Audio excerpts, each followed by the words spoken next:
Good evening, guys. So it's time for another draft review. This is team number 6, so we're getting halfway through now all these videos. My number 1 team is Patrick. Alex and Hannah are number 3. Ryan's number 5. Brian's number 7. Why I did odd numbers, I can't tell you. Rich is number 10. I might move him down, to be honest with you, now that I'm looking back on this. We'll think about that later, though. So yeah, this is a team that I do not like. It's unfortunate because I actually really liked the team they drafted last year. But this year, I just feel like things just kind of didn't break very well for them. So this is probably, I will say my 10 through 13 teams are all relatively, you can throw them in a bag and toss them up and they come out any which way. So my number 12 team is Justin, so Bobbum. So, first round, Justin took Miles Sanders. So Justin kind of got a little hosed here, to be honest, because we had Elliott go number 1, McCaffrey 2, Barkley 3, Kamara 4, Clyde Edwards-Helaire 5, Derrick Henry 6, Dalvin Cook 7. I had it all as those 7 being the first 7 running backs. Other than Clyde Edwards-Helaire, they all have a pretty good track record of consistent performance. I suppose Henry is more of a second half breakout guy, but he's done it 2 years in a row now. So this was kind of this is why I don't like being in the middle. This is kind of where the ledge fell. And so you're kind of having to reach for someone. I kind of wish here you took Josh Jacobs, just because Jacobs showed it through the whole season last year. Instead, we took the playoff MVP from last year, Miles Sanders, who was on my team for most of last year after I drafted him. So why is it that I don't like someone who I took? Well, it's a few things. Last year, towards the end of the season, when Miles Sanders was getting a ton of touches, 25 a game, the Eagles didn't have very much competition for those touches. Jordan Howard was hurt in Week 11. Alshon missed the whole season. Deshaun got hurt in Week 1, and then later came back in Week 9, got hurt again, was gone. Ertz was in and out of the lineup at tight end. There wasn't a whole lot of options on offense. It was kind of Miles Sanders or bust. So, do I like Miles Sanders? I do. As a talent, I think he's quick. He's very fast. I'm concerned, though, because if you watch him, he'll run into his offensive lineman. He won't see the hole very well. His vision is just not what I would be hoping for from a talented running back. He doesn't always see the play unfold in front of him. He just wants to rush through it, and that's usually not very good for success. He's kind of like the anti-Le'Veon Bell. Le'Veon Bell is super duper patient, waits for the hole, finds the hole, and then explodes. Or you can see someone like Kamara, who's super quick and uses that quickness to kind of just shimmy through spots. Sanders is just fast. He's just really, really fast. But that fast is almost a detriment at the beginning of a play, because he'll just get the ball and he just wants to go. Just go. And he goes too fast, because usually you need time for the play to develop, for the hole to open, for the cutback lane, something. And he doesn't do that. There are times where he's running off to the side and the hole opens up right in the middle, and it's really big and wide, but because he's so impatient, he's already started going the other way, and he's he's trying to run through people. And so I'm concerned about that. I'm concerned he won't get as much workload as he did last year to end the season, when he was averaging 20-point games in the playoffs. I mean, he is an upside play, but the thing is, where we're drafting him is kind of all the upside's kind of baked in already. So, what? He could be the number 5 running back in fantasy? Well, we're drafting him at number 8. So it's not it's a huge leap here. So there's just a lot of things I could see going wrong, more so that makes it kind of risky. I don't really blame you, though, just because you're kind of stuck in a bad spot. You can't really get an elite running back. You can't go super upside because you don't know what the board will look like on the back. So you're just taking who you like. So I mean, I like Miles Sanders. I had him most of last year. I just don't love him. And I question if he'll get the kind of workload that he did in the second half when he really broke out. So that was kind of the start. After that, we went and we got Melvin Gordon. So I am a notorious do not like Melvin Gordon guy. So Melvin Gordon is now in a run-heavy offense in Denver.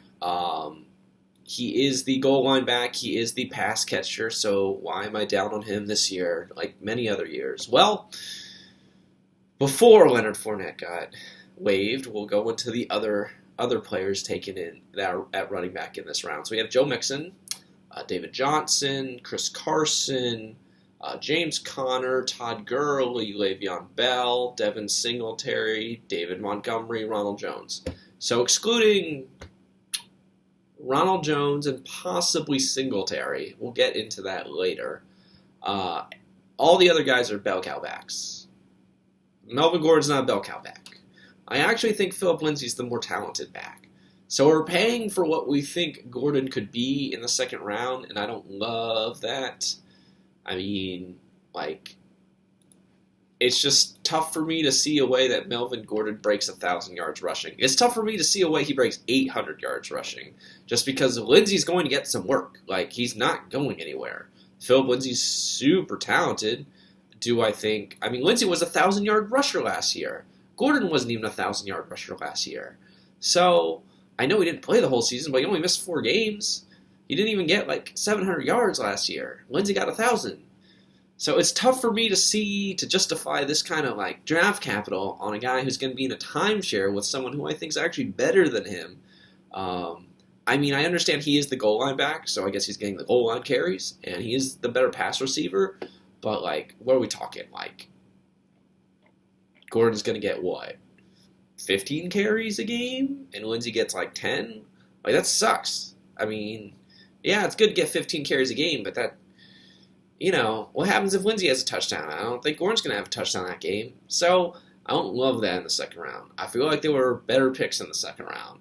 I don't like committees, and I especially don't like taking committees with high draft capital. It's not what I'm about. He's going to get probably maybe 700 yards, 350 yards receiving, so he'll get 1,000 yards, maybe have 8 touchdowns, so he's a good player. I just don't know if he was really worth the draft capital here, because he's in a committee, and he's a committee with a guy who I think's better. So that's tough. Next, DeAndre Swift. So, I think Swift was the most talented back coming into this draft, but he is more solid than he is spectacular. He is reliable. He's quick. He's good pass catcher, but he's not explosive. And this pick's more situation. To take into context the other running backs that are rookies taken around here. So we have Cam Akers was taken before him. Jonathan Taylor was taken before him. After him was Tyreek Hill. Not a rookie, but I really like him. Another rookie was later on next round was J.K. Dobbins. So J.K. Dobbins fell into the second round. Yeah, fourth round. You had a chance to draft him both third and fourth round. You didn't take him. I like J.K. Dobbins more. Why? Well, it's kind of twofold. So, yes, DeAndre Swift is the starter. Yes, I thought he was the most talented back going into this season. But he's in a committee too. And he's in a committee with a very talented back. And he's in a committee too with a very talented back in an offense that I'm not so certain about.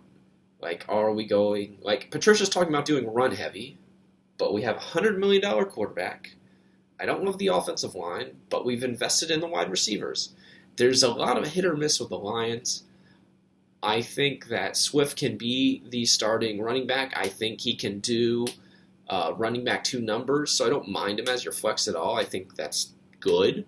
I just kind of wish if this was the third round pick, we were getting more upside with the play. And I felt like this was a bit of a reach. Like, the very next pick, funny enough, was Raheem Mostert, and, like, I know some people are like, Mostert doesn't catch the ball, Mostert doesn't, like, pass catch, and, like, you're right. Mostert also ran for 220 yards and 4 touchdowns in the NFC Championship game. So, like, yeah, that's huge upside.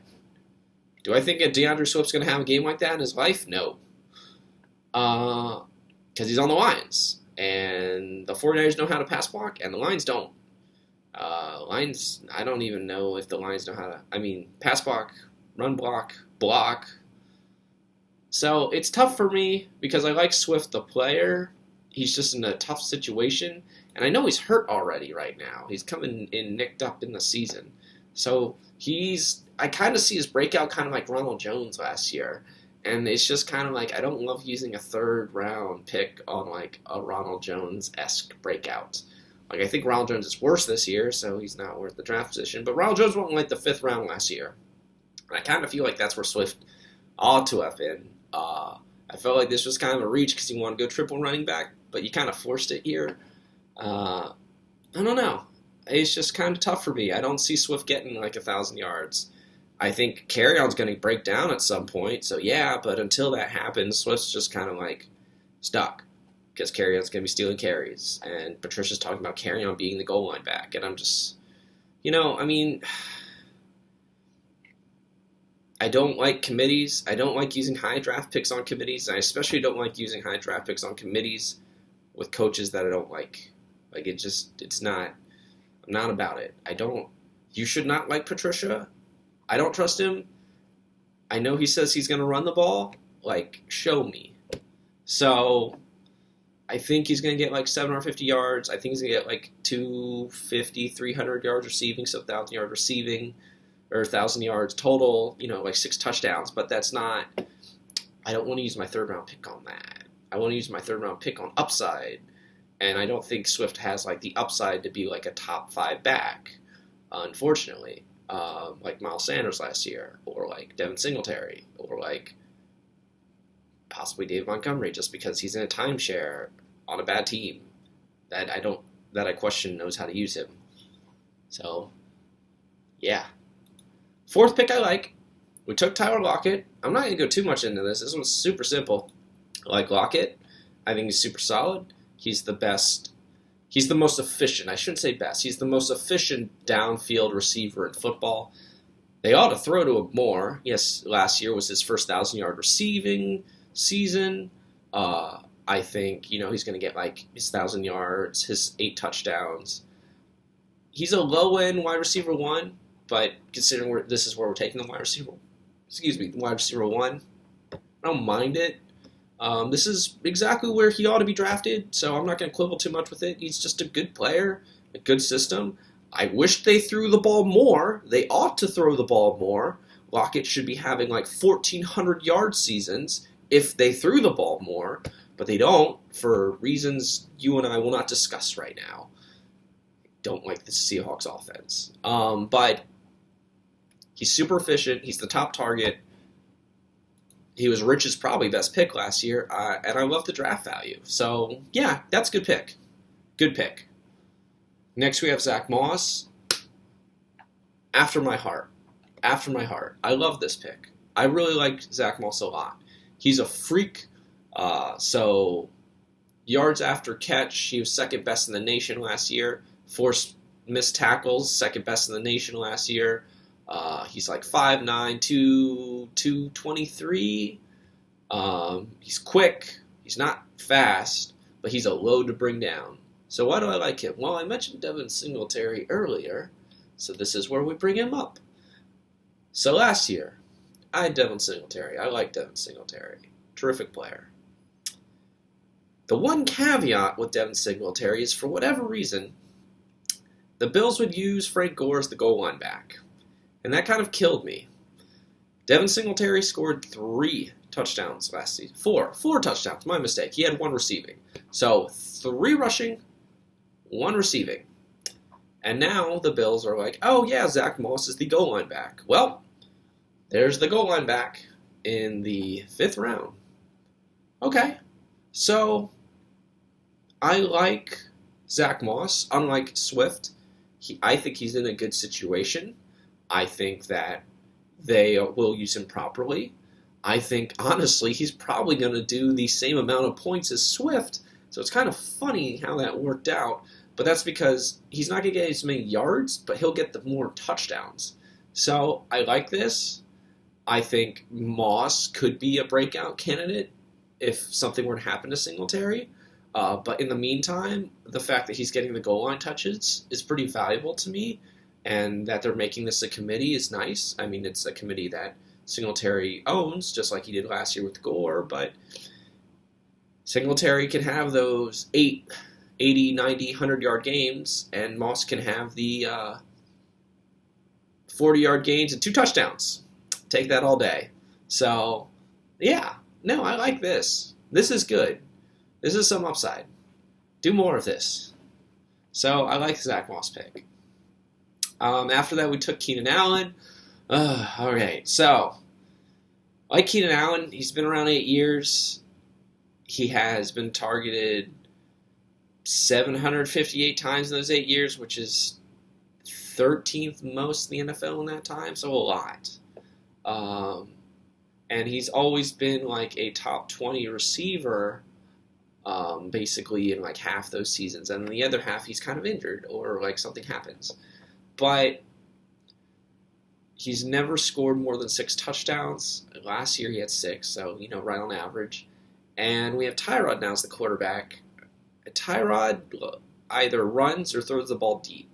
Neither of which Keenan Allen. Keenan Allen's a precise route runner, but he's not a deep catcher. I don't know, depending on how they're changing this offense, if he really fits it. So I think we're kind of buying someone who's kind of on a decline, but I don't mind it because, the draft capital's not too bad. It's around 6.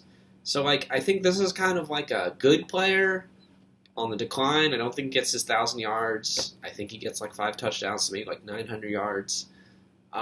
Considering the value, I mean, that's good. I just, there were some higher upside players that I like more to see what they are, but Keenan Allen's a good, solid player, so you can definitely play him at your flex at any time. So I understand it. But we're going to have a lot of this. Round 7's kind of the same thing with Marvin Jones Jr. So, he was really good when Matthew Stafford played. Is Matthew Stafford going to play the whole season? I don't know. He's got a broken back. We hope so. I mean, he gets 20% target share, just like Kenny Golladay. He got 9 touchdowns. Golladay got 11. I mean, there's another problem I have with Swift. They like to throw the ball in the red zone even when they were starting the backups. Explain that one to me. But I don't really want to start Marvin Jones if I'm starting DeAndre Swift already, so it's kind of just should I be taking this guy? I'm not really sure. I mean, Julian Edelman was a couple picks after this. I mean, Darrell Henderson wasn't too far after this. Tyler Higbee, who I like as a tight end. I think there were better players on the board. I think you took a player that's on the same team as another player that's on the same team in an unexciting offense that I'm not really sure what to make of. I mean, I hope he breaks out. He's finished as the 14th, 27th, 20th, and 28th wide receiver the last 4 years. So, he's like a top 30 receiver. But I kind of feel like we already got that with Keenan Allen. So what are the chances? Marvin Jones Jr. is more than this? Pretty low. Can he stay healthy the whole year with Stafford? Maybe.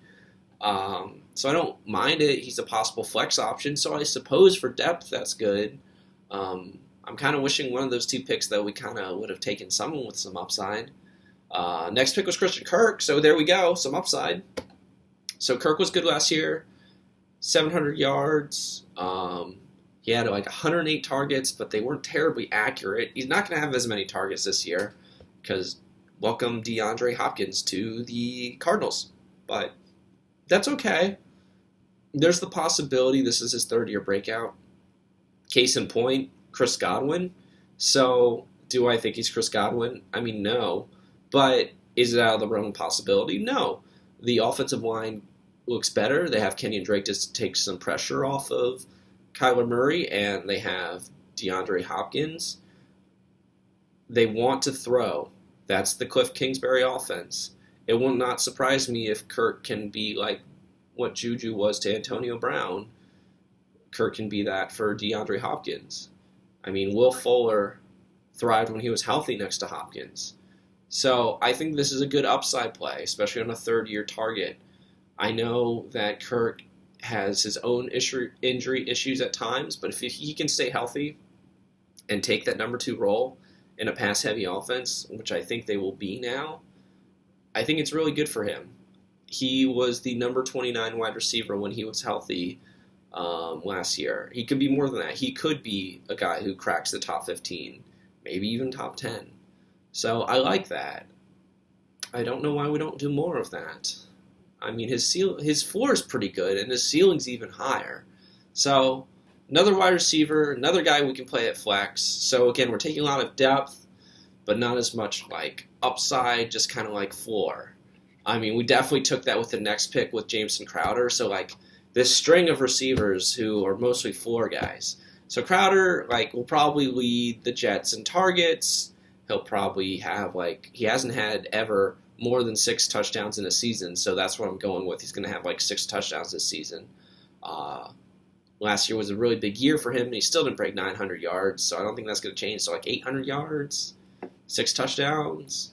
I mean, that's not too far off from what Marvin Jones is going to give us. That's not too far off what Keenan Allen's going to give us. So I feel like we're just taking a string of receivers who are all kind of the same. Like Keenan Allen's the slot guy who's a precise route runner who's going to get the most targets but isn't red zone. I literally just described Jameson Crowder to you. So, I'm not saying we have to, swing for the fences every time, but, how many of these depth receivers do I really need? How many flex guys am I trying to collect? Because, I mean, this isn't Pokemon. I don't want to catch them all. I want someone to break out somewhere, doing something, anywhere. So I think we have enough, depth receivers here, Justin. I think we got enough, So, yeah, we took 4 in a row. I like Kirk, but we took 4 in a row. I think we're good. I think we're good on the depth receivers that could be a flex. Let's let it go. We should have taken a tight end somewhere in there because now we take Jonnu Smith. So Jonnu, I mean, I like him.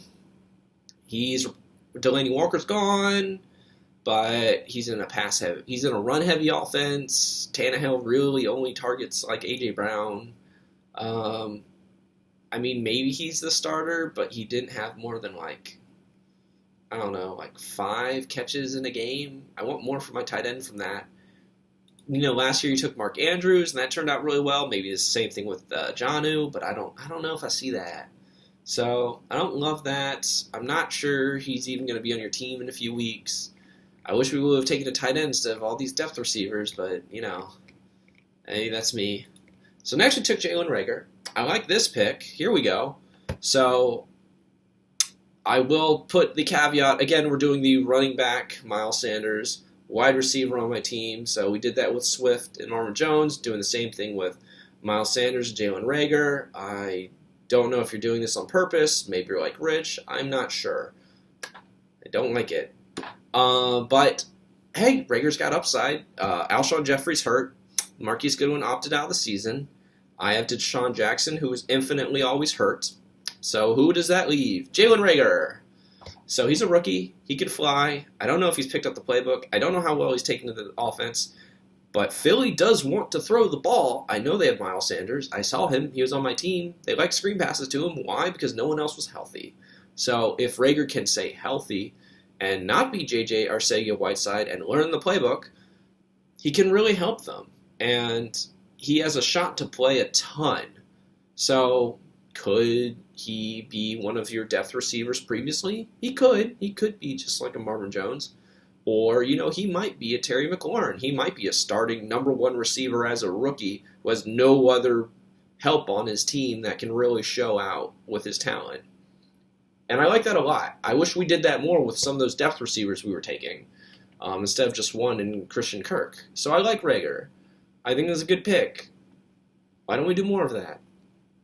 So we took Malcolm Brown next.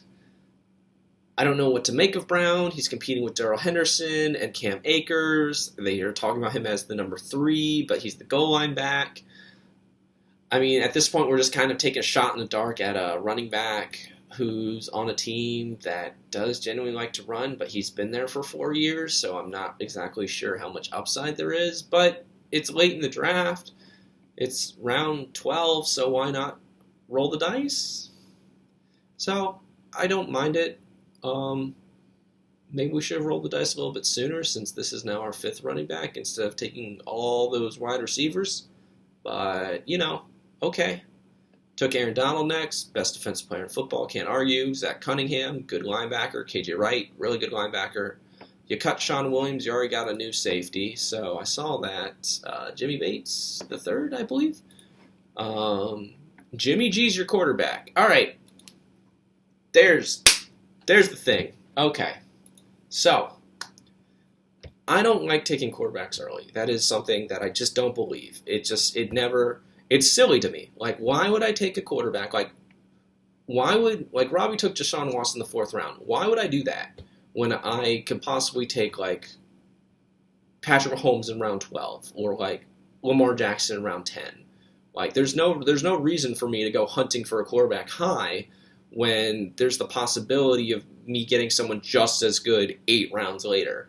But that being said, you had mentioned you were waiting on Daniel Jones to take him in the last round, and Stefan took Daniel Jones before you as his backup. Either way, I mean, I know some people are high on Daniel Jones, so I can't get too upset about it, because if he was bad, you would just cut him and get someone else. But I can say I do not like Jimmy G as my starter. Jimmy G had all of last season to show me something. He did not show me anything. He was, in a word, mediocre. I suppose he was a startable quarterback in our league since he was the number 14 positioned quarterback, but that's like discounting injuries to like Stafford and stuff. So like I guess he was like a starting quarterback in our league, like the very last one that you would want to start, but he's startable. And like the team went to a Super Bowl, but I didn't see a whole lot of Jimmy G doing a lot there. He was just kind of like a guy. So like this is where I feel like there's a little bit of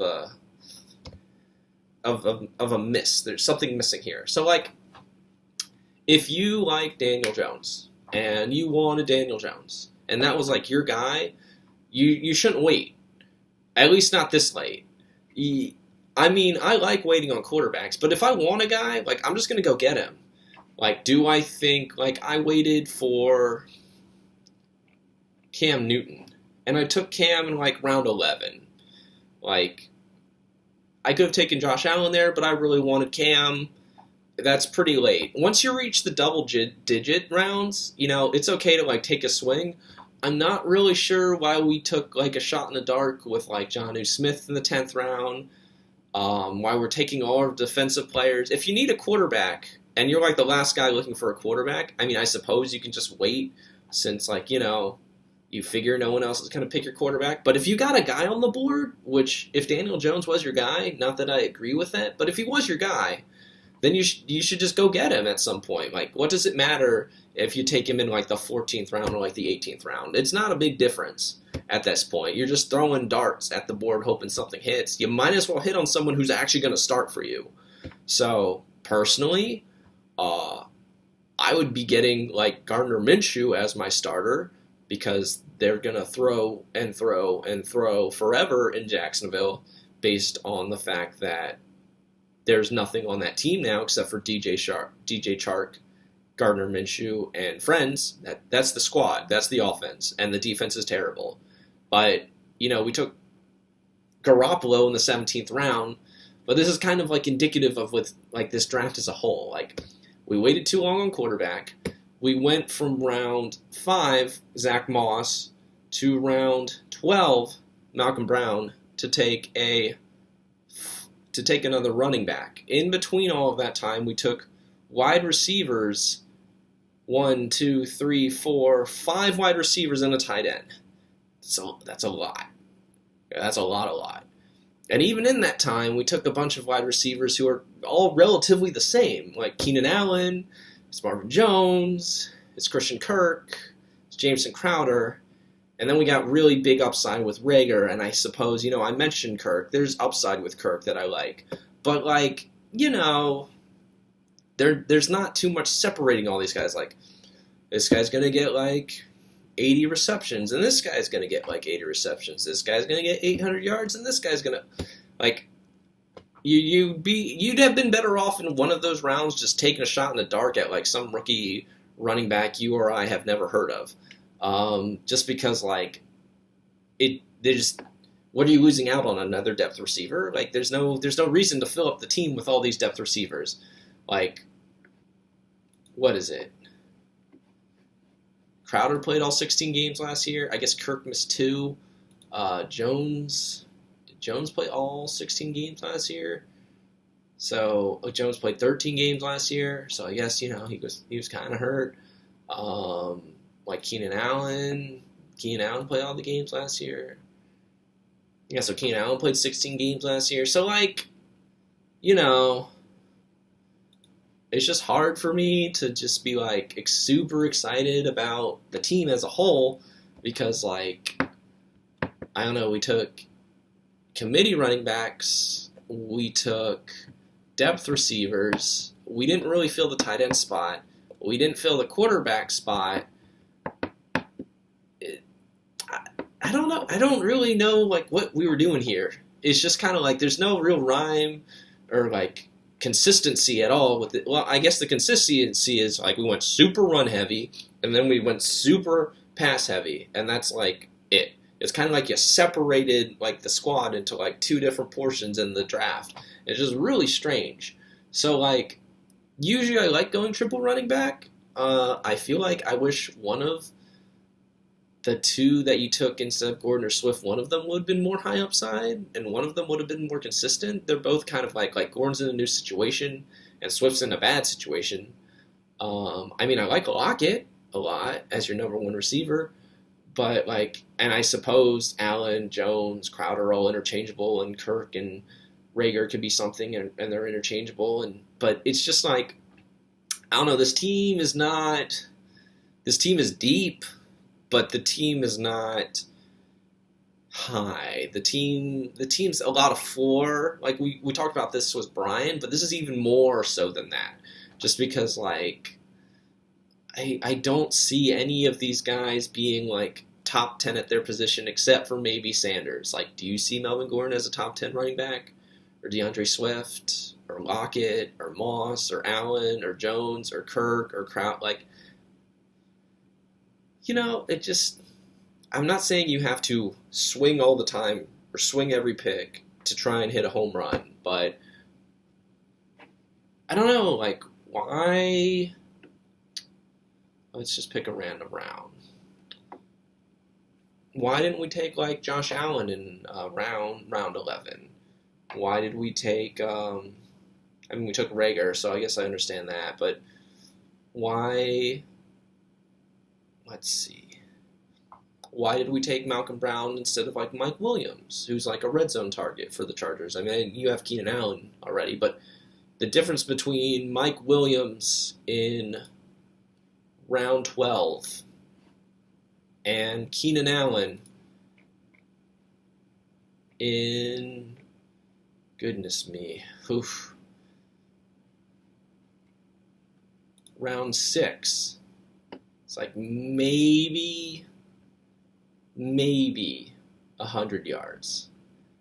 And then I think Mike Williams gets more touchdowns. So it's kind of like there's no real reason to take Keenan Allen that high, so much more than, like, his partner Mike Williams when we're talking, like, very low-hanging differences. So I think that's the biggest thing with this draft. It's just, like, I think even more so than, like, Brian's draft. Like, Brian's draft, I told him, it's just like I felt like he played it super safe. But this wasn't even really playing it safe. It's just kind of just like playing it loose, but just going, like, super heavy on different items, but with no real consistency on what we were looking for. Like, I don't really, like, where's the there's no breakout player, like, anywhere. Like, I mean, I like Zach Moss a lot, and he's the goal line back, but, like, I know Singletary is going to get the yards on that team. I know Singletary's the starter. So it's just like, it's tough for me because, like, there's no quarterback that I like. There's no tight end that I like.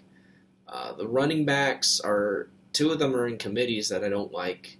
And then all the receivers are relatively similar. They're almost interchangeable. So I think it's just tough for me to, like, get excited about this team. Again, I will say it again. I think it would be wise of you to probably break up Swift and Jones. I suppose you can keep Rager and Sanders because I can't imagine you're starting Rager with him hurt right now. But it would probably behoove you to move Jones and Swift, especially because the difference between Jones and Keenan Allen and Jamison Crowder and Christian Kirk is negligible. Yeah, sure, one of them could be like the 26th receiver, and this guy could be like the 31 receiver in fantasy. The difference is like a quarter of a point, like a week at most. So like it's negligible. I wish we took some more upside. I wish where are my rookie running backs? Where are my breakout receivers? Where's like some hoarding of tight ends that have some talent? Where's like a possible quarterback that could be an MVP? There's none of that. None of that is on this team. So it's just kind of like difficult for me to really just get excited about it because it's just like it's a solid team, but it's missing that superstar talent to really take it somewhere. And that's really why it's 12. Do I think it's like the 12th best team in the league? I think it could possibly be a good team.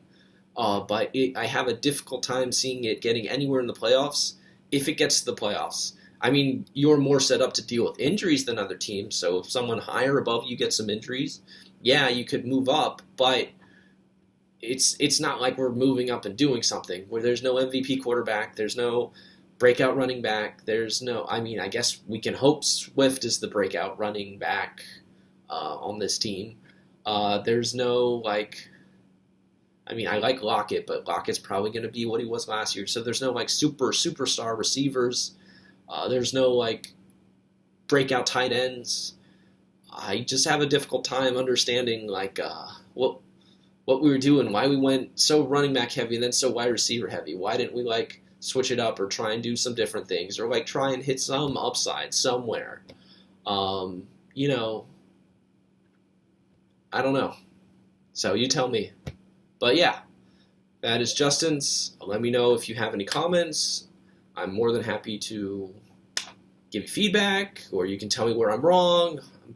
Maybe you think Jamison Crowder will be the number 10 wide receiver in fantasy, and if he is, obviously you know something that I don't. So, yeah, that's what I got.